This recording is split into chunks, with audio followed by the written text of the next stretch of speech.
Hello everybody and welcome back to another video. Today I'm going to be unboxing Lufthansa business class bag. I'm going to get right into it. So here, starting off with the bag, you got this, it says Lufthansa business class on the side. Looks very nice. You got this nice blue and gray bag, and then here on the side of the zipper you have a Lufthansa logo.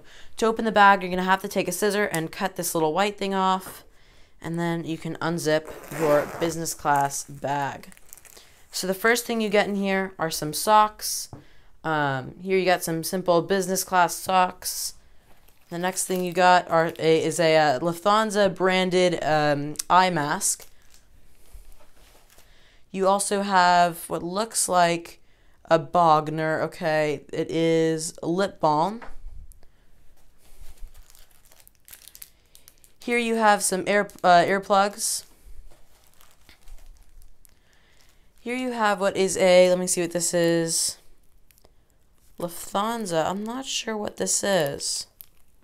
But if one of you know what this is, just let me know in the comments below. Thank you. But it says Lufthansa. Oh, for your headsets. Okay. So this is probably like a headset cleaner, that way it doesn't have to touch your ears. Here you have a Maximum Pot. So this is a toothbrush and toothpaste. And that's it for the Lufthansa business class bag. If you're flying on Lufthansa business class soon and you want to know what to expect, here's a few things you can expect in your Lufthansa business class bag. You have a toothbrush and toothpaste, earplugs, lip balm, I'm guessing like a filter for headsets. Here you have an eye mask for sleeping, and some socks. Thank you so much, Lufthansa, and I'll see you all in the next one. Bye.